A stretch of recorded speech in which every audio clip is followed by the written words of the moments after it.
네, 우리 지지난주에 이어서 복음의 시작 두 번째 말씀을 드리도록 하겠습니다. 이 복음의 시작은 나의 복음의 시작입니다. 또 나로 인한 복음의 시작입니다. 첫 번째 말씀에서 예수님이 복음의 시작이라 말씀드렸습니다. 삼위일체 하나님, 특히 예수님대로 원하는 그 예수님에 대해서 또 우리가 원하는 대로 취사 선택해서 믿지 않는 것, 예수님의 모든 것을 믿는 것, 그리고 예수님의 모든 것을 인정하고 나아가는 것, 그것이 바로 복음의 시작이다라고 말씀드렸습니다. 우리가 믿고 싶은 거는 믿고, 우리가 믿기 좀 꺼린 거는, 우리가 순종하기 좀 꺼린 거는 그냥 뒤로 이렇게 제껴놓고 있는 것이 믿음의 시작이 아니라 그 모든 것을 인정하고 나아가겠습니다 라고 결단하는 것이 믿음의 시작입니다. 또한 두 번째인 믿음의 시작은 예수님께서 하나님의 독생자로서 이 땅에 성육신하시기 위해 내려오셨을 때, 그때 이미 예수님은 그리스도이시고 메시아셨지만 그때 그리스도이시면 메시아 되심이 온전히 성취되고 이루어지고 완성되는 것으로서 우리가 예수님을 그리스도로 인정하는 것이 복음의 시작이다라고 말씀을 드렸습니다. 오늘 말씀드리는 복음의 시작은 회개입니다. 결론적으로 회개입니다. 이 회개를 통해서 우리의 복음의 시작이 온전히 잘 이루어지고 우리의 복음의 시작으로 말미암아 복음의 완성까지 이루어질 수 있는 우리 모두가 될 수 있기를 주의 이름으로 간절히 축복합니다. 오늘 본문의 주인공은 세례 요한이죠. 세례 요한입니다. 세상에서 유일하게 다시 태어난 사람, 그가 바로 세례 요한입니다. 근데 이게 반은 맞고 반은 틀린 말이죠. 왜냐하면 다시 태어난다라고 하면 죽어야지 다시 태어나는 건데 세례 요한의 전생? 전생이라고 말하기는 좀 애매한데 어쨌든 전생의 삶은 엘리야다라고 하잖아요. 엘리야. 그러니까 엘리야가 죽지 않고 불병거를 타고 하늘로 들려 올라갔기 때문에 그 삶의 연속성이 세례 요한이 된 것이고 세례 요한은 그 삶의 뒷부분을 살았다라고 여기면 될 것 같습니다. 이 말씀은 마태복음 17장 1절부터 13절을 보면 증거가 되어 있습니다. 그러니까 예수님이 세례 요한이 엘리야의 혈연이다. 엘리야가 세례 요한이다. 세례 요한이 엘리야다. 이 말씀은 마태복음 17장에 나타나 있죠. 마태복음 17장은 변화산상 사건입니다. 예수님께서 하얗게 빛나시고 그리고 모세와 엘리야와 함께 대화하고 있을 때 그때 그 사건이 바로 변화산상의 사건입니다. 그때 베드로가 예수님께 이렇게 말씀드리죠. 베드로가 예수께 여쭈어 이르되 주여 우리가 여기 있는 것이 좋사오니 만일 주께서 원하시면 내가 여기서 초막셋을 짓되 하나는 주님을 위하여 하나는 모세를 위하여 하나는 엘리야를 위하여 하리이다. 이 말씀 우리가 너무나 잘 아는 그런 말씀인 것이죠. 이때 예수님께서 이 말씀을 듣고 마치시고 나서 11절에서 이렇게 말씀하십니다. 점점점은 생략된 말씀입니다. 엘리야가 과연 먼저 와서 모든 일을 회복하리라. 이게 먼저 와서는 예수님보다 먼저 와서입니다. 엘리야가 모든 일을 회복하리라. 12절 엘리야가 이미 왔대요. 그리고 사람들이 알지 못한다라고 말씀합니다. 그리고 13절이 중요합니다. 그제서야 예수님 말씀하시고 그리고 나서야 제자들이 예수께서 말씀하신 것이 세례 요한인 줄을 깨달으니라. 예수님이 말씀하신 것들을 이제 다 종합해 봤을 때 세례 요한이 엘리야구나. 이걸 제자들이 깨달았다라는 말씀이고요. 그 말씀이 성경에 기록되어 있습니다. 만약 이 말씀이 이 깨달음이 잘못된 것이었다면 예수님께서 지적하셨었겠죠. 엘리야는 세례 요한입니다. 세례 요한은 엘리야입니다. 그러므로 세례 요한은 엘리야의 사명을 뒤이은 사람이다라고 볼 수도 있겠습니다. 엘리야는 뭐 하는 사람이었죠? 선지자. 그렇죠. 또 예언자. 선지자, 예언자는 영어로 prophet이라고 해가지고 똑같은 단어로 사용됩니다. 그러니까 선지자, 선지 활동을 많이 할 때는 선지자, 예언 활동을 많이 할 때는 예언자, 이렇게 불렸다고 생각하면 돼요. 똑같은 말이다라고 생각하면 될 것 같습니다. 이 선지자였기 때문에 엘리야도 세례 요한도 동일하게 선포했던 말씀이 있습니다. 그 말씀이 바로 회개하라입니다. 엘리야는 우상에 빠져있던 이스라엘 백성들에게 돌아오라, 회개하라라고 선포했습니다. 세례 요한은 많은 사람들에게 세례를 주면서 회개하라, 천국이 가까이 왔느니라라고 선포했습니다. 즉 예수님의 시작, 예수님의 공생의 시작, 예수님의 구원의 시작, 그리스도의 시작, 그 시작을 준비하는 맞물림이 바로 회개의 선포였다라는 것이죠. 회개가 복음의 시작이다라는 것입니다. 회개는 뉘우칠 회, 고칠 개, 한자로 그렇게 쓰입니다. 뉘우치고 고친다라는 의미입니다. 이스라엘 백성들은 우상에 빠져서 하나님을 배신했던 자신들의 삶을 뉘우치고 고쳤어야 합니다. 엘리야는 그렇게 하라라고 선포했었던 것이죠. 하지만 목이 곧은 백성, 이들은 뉘우치지도 않고 하나님께로 돌아오지도 않았습니다. 그래서 결국 심판을 받았죠. 근데 여러분 생각해 보세요. 정말 뛰어난 선지자가, 누구나 다 존경하는 선지자잖아요, 엘리야. 그 선지자가 지금 여기 와서 선포한다면 돌아오는 사람이 거의 없을까요? 아마도 상당수 많이 돌아올 거라고 생각합니다. 네, 상당수 많이 돌아올 것 같아요. 그런데 왜 이스라엘 백성들은 안 돌아왔을까? 왜 이스라엘 백성들은 거의 안 돌아왔잖아요. 회개하는 사람이 성경에 거의 나타나지 않잖아요. 왜 그랬을까? 이런 의문이 생기지 않나요? 네. 여러분 같으면 신앙을 등졌어도 정말 은혜의 목소리가 들린다면 충분히 돌아올 가능성이 있을 것 같잖아요. 지금 우리 같으면. 당시에는 그렇지 못했습니다. 왜냐하면 지금 여러분들 우리 어르신들 세대에는 뭐 국민학교, 초등학교 정도 뭐 이렇게 나오신 분들도 덜어 있으시긴 하지만 지금 제 나이 또래만 해도 웬만해선 다 대학을 나왔습니다. 특히 제 또래는 정말 많은 사람들이 지금 세대보다 더 많이 대학을 나왔어요. 그때는 대학 가는 게 필수였어요. 필수. 우리 부모님 세대들은 아무리 가난하고 찢어지게 살아도 우리 아들, 딸은 대학은 보내야 되는 그런 세대였거든요. 근데 지금은 대학 안 가도 기술 배우고 자신이 원하는 삶을 살면 그걸로 족하다, 그걸로 된다라고 그렇게 또 인도하는 부모님들도 상당히 많아요. 적어도 고등학교는 다 나왔잖아요. 그러니 자각할 수 있는 능력이 어느 정도 세워져 있습니다. 진리라고 여겨지면 거기에 돌아설 수 있는 판단력이 있다는 것이죠. 당시에 이스라엘 백성들은요, 글을 아는 사람이 거의 없었습니다. 글을 몰라요. 쓰지도 못하고 읽지도 못합니다. 그러면 이 말씀에 대해서 쓰지도 못하고 읽지도 못한다면 듣는 것밖에 없잖아요. 듣는 것밖에.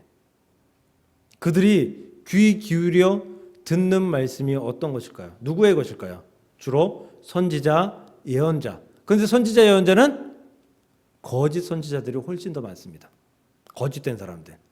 그리고 제사장 역시 마찬가지죠. 그리고 왕, 고위 관료들. 이런 사람들의 말을 듣게 돼요. 그러면 이 사람들이 거짓을 말하면 백성들은 그게 참인 줄 알고 따를 수밖에 없는 그런 세대였다라는 거죠. 왕이, 제사장이 이게 여호와 하나님이야 라고 하면 사람들이 같이 가서 그것이 여호와 하나님인 줄 알고 거기에 경배했다라는 거죠. 우리 모세의 형 아론이, 모세가 그 시내산에 올라갔을 때 내려오지 않자 사람들한테 명령하잖아요. 다 금붙이 꺼내오라고. 그걸 금붙이 꺼내온 걸 가지고 녹여가지고 뭘 만들죠? 황금 송아지를 만들어요. 금송아지. 근데 그 송아지는, 황금 송아지는 애굽에서 섬기던 그런 우상이었거든요. 근데 황금 송아지를 딱 만들어 놓고 이게 여호와다 그래 놓고 거기서 막 찬양하고 막 춤추고 난리를 하잖아요. 모세가 내려와서 십계명 돌판을 부수고 사람들을 죽이고 심판하죠. 그 백성들이 아론의 말을 따를 수밖에 없었다라는 거예요. 아론의 말이 진리, 아론이 말하면 무조건 진리인 줄 알고 따를 수밖에 없었다. 당시의 백성들이 그렇기 때문에 우상 숭배에서 돌이키지 않았다라는 거예요. 그렇다고 해서 백성들이 책임이 없다는 건 아니에요. 그런 건 아니에요. 그럼에도 불구하고 그들이 그렇게 돌이키기 어려운 상황에 처해져 있었다라는 것이죠. 다시 말하면 우리가 돌이키려면 우리가 깨달을 줄 아는, 깨달을 수 있는 영의 능력, 영의 눈이 있어야 된다라는 것입니다. 잘못을 알아야 뉘우칠 수 있는 거죠. 잘못을 알아야 깨달을 수 있는 거죠. 잘못을 알아야 회개할 수 있는 것입니다. 그러므로 예수님은 우리에게 그 잘못을 알기 위해서 깨어 있으라라고 말씀합니다. 제가 이제 체험했던 프로그램에서 한 프로그램에서 새벽에 갑자기 새벽 한 3시, 4시쯤에 갑자기 자고 있는데 찾아와가지고 트럼펫을 부르고 막 나팔을 부르고 탬버린을 치면서 막 소리를 치면서 하나님의 나팔 소리 천지 진동할 때 이 찬양 부르고 막 난리 버거지를 치는 그런 프로그램 순서가 있어요. 사람들이 막 깜짝 놀라서 막 다 막 깜짝 놀라서 일어나죠. 그럼 거의 프로그램 주관하는 사람들이 그 사람들을 다 한 곳으로 모읍니다. 가라고. 근데 다 모였는데 한 사람이 팬티만 입고 왔어요. 다 대충 그래도 입고 왔는데 그 사람은 팬티만 입고 왔어요. 다행히 그 프로그램이 남자 따로 여자 따로 하는 남자만 하는 프로그램이어서 그렇게 창피할 일은 없었는데 팬티만 역대급으로 팬티만 입고 와가지고 한바탕 웃었던 그런 기억이 있습니다. 하나님의 나팔 소리 천지 진동할 때 왜 우리가 그 찬양을 부르고 그것을 따라하며 그것을 믿습니까? 그것이 바로 깨어있으라라는 거잖아요. 깨어있으라. 우리는 깨어있어야 되는 사람들입니다. 깨어있어야지 회개할 수 있고요. 깨어있어야지 돌이킬 수 있다는 것입니다. 예수님께서 겟세마네 동산에 가셔서 기도하실 때 제자들에게 여기 앉아있으라 하고 세 사람을 데리고 올라갑니다. 베드로, 야고보, 요한 데리고 올라갑니다. 그리고 마태복음 26장 38절에서 이렇게 말씀하셔요. 이에 말씀하시되 내 마음이 매우 고민하여 죽게 되었으니 너희는 여기 머물러 나와 함께 깨어있으라. 예수님께서 정말 고민되고 정말 힘드니까 나를 위해서 깨어서 좀 기도해달라라고 부탁한 거잖아요. 기도해달라. 그런데 예수님이 돌아왔을 때는 제자들이 다 코를 걸며 자고 있었다라고 기록하고 있죠. 그때 예수님께서 그 밑에 40절 후반부에 41절 전반부까지 이렇게 말씀하십니다. 너희가 나와 함께 한 시간도 이렇게 깨어 있을 수 없더냐? 시험에 들지 않게 깨어 기도하라. 깨어 있지 않으면 시험에 들 수 있다라는 말씀입니다. 깨어 있지 않으면 올바른 예수님을 따라갈 수 없다. 올바른 예수님과 함께 할 수 없다. 시험에 들 수 있다. 잘못된 길로 나아갈 수 있다라는 말씀인 것입니다. 그러므로 사랑하는 성도 여러분, 우리가 잘못된 길을 가지 않기 위해서 또 올바른 길을 선택하기 위해서 우리는 깨어 있어야 합니다. 그래야 회개가 가능하기 때문입니다. 깨어있지 않고 세상 그냥 물 흐르는 대로 이 땅을 살아가거나 그렇게 걸어가다 보면 어느덧 잘못된 길로 걸어갈 수가 있습니다. 물살과 싸우며 그 물을 거슬러 올라가야 올바른 목적지를 찾을 수 있는 것과 같이 내가 가야 할 길을 온전히 바라보고 목적지에 온전히 다다르기 위해서 우리는 깨어 있어야 뉘우치고 회개할 수 있고 그 길을 나아갈 수가 있다는 것입니다. 사랑하는 성도 여러분, 제발 깨어 있으시길 주님의 이름으로 간절히 부탁을 드립니다. 죄송하게도 저는 자식을 하나 두었습니다. 1+1 둘이 결혼하면 둘은 나야 본전인데, 예, 우리나라의 저출산에 한몫을 한 그러한 죄인입니다. 예. 아이를 한 명 키우다 보니까 부족한 게 참 많습니다. 흔히 이렇게 얘기하잖아요. 나도 부모가 처음이라, 나도 아빠가 처음이라. 어떻게 해야 될지 몰라서 당혹스러운 일들도 많았고요. 당황하지 않은 척하면서 그 일에 대처했지만 사실 아무것도 모른 채 잘못 대처한 경우들도 상당히 많습니다. 참 처음 한다는 것이, 그리고 낯선 것을 한다는 것이 매우 어렵다라는 것을 아이를 키우면서 깨닫게 됩니다. 보통 첫 아이를 임신하면요, 엄마들이 검진 받으러 갈 때마다, 매월 가잖아요. 매월 갈 때마다 남편이 동행해야 됩니다. 어쩌다 한 번은 빠질 수 있어요. 근데 2번 연속 빠지면 큰일 납니다. 이건 있을 수가 없는 일이 됩니다.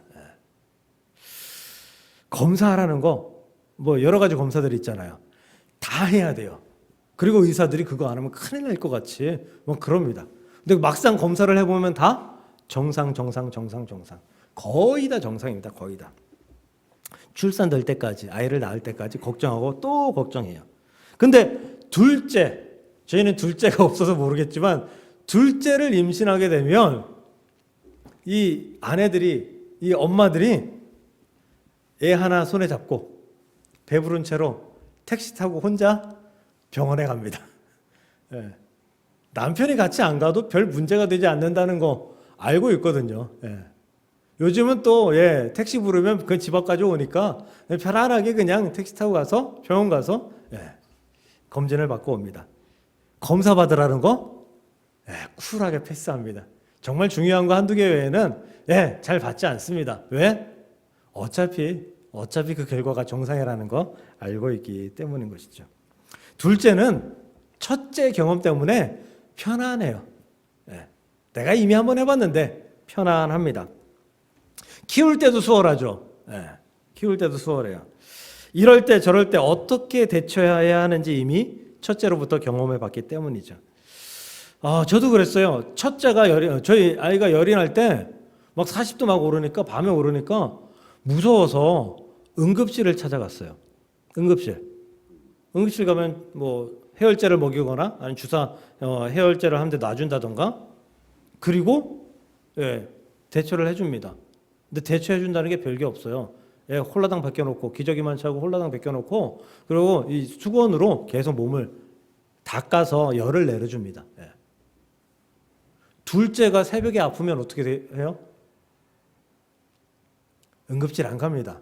가봤자 똑같다는 거 알기 때문에 벗겨놓고 해열제 먹이고 수건으로 애를 계속 밤새 닦아주면 그만입니다. 첫째보단 둘째 키우는 게 그래서 훨씬 더 수월하다라고 해요. 그래서인지 이 첫째보다 둘째가 엄마 아빠랑 조금 더 친근해지는 것 같아요. 더 친근해지는 것 같아요. 왜? 엄마 아빠가 첫째 키운 경험으로 둘째를 키워왔기 때문인 것이죠. 그러면 첫째가 받은 서운함은 어떻게 해야 되나요? 보통 첫째들은 서운해 하잖아요. 저도 서운한 거 많았거든요. 저도 첫째인데 서운한 건 너무 많았어요. 그럼 그 서운함은 어떻게 해야 되나요? 안고 살아야 되나요? 물론 어느 정도는 안고 살아가겠지만 해결할 수 있는 부분들은 해결해 주는 것이 부모의 몫이라고 생각합니다. 그런데 대한민국 아버지들이 가장 못하는 거, 아이와 비틀어진 관계를 회복해야 된다는 건 알지만 그 회복에 발걸음을 내딛는 것을 잘 하지 못합니다. 그럼에도 불구하고 고쳐야 합니다. 고치려고 노력해야 합니다. 그리고 회복하여서 둘째와의 관계와 같이 첫째와의 관계도 아름답게 더 훌륭하게 그렇게 맺어야 한다고 생각합니다. 마가복음의 저자, 오늘 마가복음의 저자 이 마가가 그런 고치는 삶을 잘 산 사람인 것 같습니다. 마가는 사도 바울의 동역자 바나바의 조카입니다. 마가는 이미 사도 바울이 1차 전도여행을 갈 때 함께 헌신했던 사람이에요. 함께 따라갔던 사람이에요. 근데 사도 바울이 2차 전도여행을 준비할 때 바나바가 이번에도 마가를 데리고 가자라고 했더니 사도 바울이 절대 안 된다. 한마디로 내 목에 칼이 들어와도 그럴 수가 없다. 반대하죠. 사도행전 15장 37, 38절입니다. 바나바는 마가라는 요한도 데리고 가자고 하나 바울은 밤빌리아에서 자기들을 떠나 함께 일하러 가지 아니한 자를 데리고 가는 것이 옳지 않다라고 말씀합니다. 밤빌리아에서 마가가 도망갔다는 거예요. 밤빌리아에서 마가가 아마 밤에 짐 싸서 몰래 도망간 것 같아요. 그래서 이 다툼의 결과 바울은 신라와 함께 전도여행을 하고요. 빌립보 감옥에서 바울과 신라가 밤에 막 찬송하다가 옥문이 열리고 그 전도여행을 이제 떠나게 되고요. 바나바는 마가를 데리고 전도여행을 갑니다. 흩어지게 됩니다. 근데 마가는 왜 1차 전도여행 때 도망갔을까요? 힘들어서? 힘들어서일 거예요. 힘들어서일 거예요. 근데 마가가 첫 1차 전도여행을 떠났을 때 아마 마가는 바울보다 바나바를 바라보면서 떠났을 거예요. 왜? 삼촌이니까. 더구나 삼촌은 초대교회 7집사인데 바울은 그때 아무것도 아니었어요. 아무것도 아니었다고요. 바울은 아무것도 아니어서 바나바가 데리고 다니던 사람이 바울이었거든요. 그 마가가 보기에 바울보다 바나바가 큰 사람으로 보였겠죠. 그래서 마가는 바나바를 따라서 전도여행을 떠난 거예요. 그러다 가다 보니까 아니 어느 순간부터 전세가 역전이 되어서 바울이 모든 말씀을 전하고 바울이 모든 전도여행을 주관하고 바나바는 그 일에 뒤치다꺼리를 하는 것을 볼 수가 있었던 것이죠. 점점 자신도 소외되고 그리고 자신의 목적도 상실되고 그러다 보니까 밤빌리아에서 짐 싸서 도망간 거예요. 한마디로 이런 거죠. 마가는 바나바가 전도대장이라고 생각했던 거죠. 근데 전도대장을 누가 하고 있어요? 바울이 하고 있는 거예요. 그러니까 성질 나서 간 거예요. 마음이 힘든 것도 힘든 거잖아요. 그럼 우리 사랑하는 성도 여러분, 이 1차 전도여행에서 대장은 누구일까요? 우리 백성만 집사님이 와서 얼마나 좋은지 모릅니다. 백성만 집사님 누구일까요? 바울이요. 이런 대답이 나오길 기다렸습니다. 전도여행의 주인은 예수님입니다. 마가가 바나바를 바라봤기 때문에 힘들었던 거예요. 마가가 바울을 바라보고 갔더라도 힘들었을 수 있어요. 전도여행의 주인은 예수님이에요. 바나바가 그걸 주관해가지고 예수님이 영광받아도 그것도 아름다운 일이고 바울이 주관해서 예수님이 영광받으면 그것도 아름다운 일이에요. 마가는 그거를 깨닫지 못했던 거죠. 그래서 아니 왜 바나바가 아니라 우리 삼촌이 아니라 왜 바울이 저래? 상처받을 수밖에 없었던 것입니다. 마가는 예수님이 아닌 바나바를 바라보는 잘못을 범했던 것입니다. 그럼 마가가 오늘 복음서를 적었죠. 마가가 베드로의 제자가 되었죠. 이 말은 마가가 회개했다는 의미예요. 마가가 이전에는 이 바나바를 바라봤는데 이제는 예수님을 바라보는 사람이 되었다라는 의미인 거예요. 그래서 디모데후서 4장 11절. 디모데후서 누가 적었어요? 사도 바울. 사도 바울의 유언과도 같은 편지잖아요. 이 유언에서 뭐라고 말하냐면 누가만 나와 함께 있다. 누가. 사도행전 그 누가복음 적은 누가만 나와 함께 있다. 네가 올 때 네가 누구예요?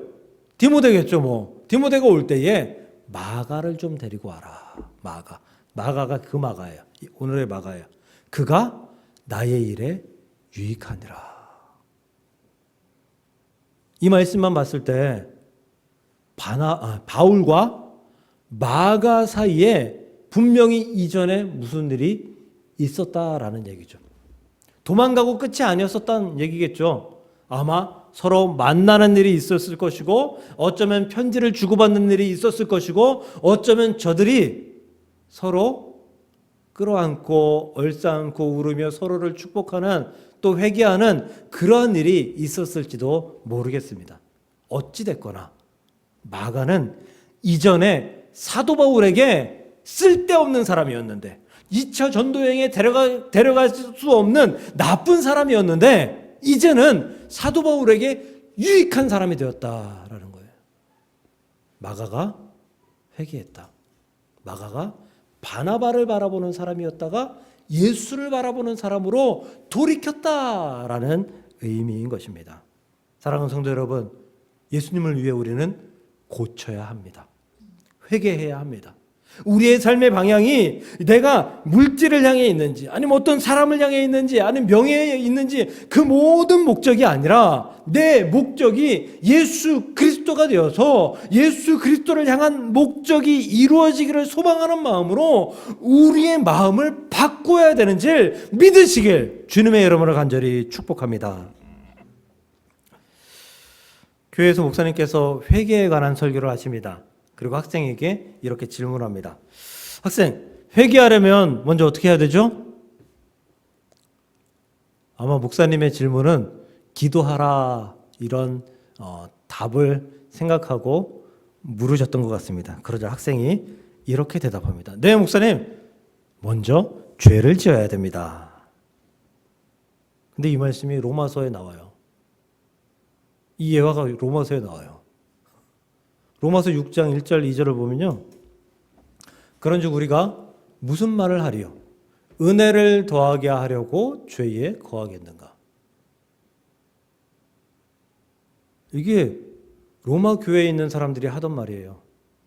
은혜를 얻기 위해서 죄를 지어야 된다. 이게 로마 교회에 있던 사람들이 하던 얘기라고요. 사도 바울이 그럴 수 없느니라. 그럴 수 없느니라. 죄에 대하여 죽은 우리가 어찌 그 가운데 더 살리요. 죄에 대해서 돌이켰으면 죄에 다시 돌아가지 말아야지 왜 은혜를 위해서 다시 죄를 생각하느냐. 그럴 수 없다.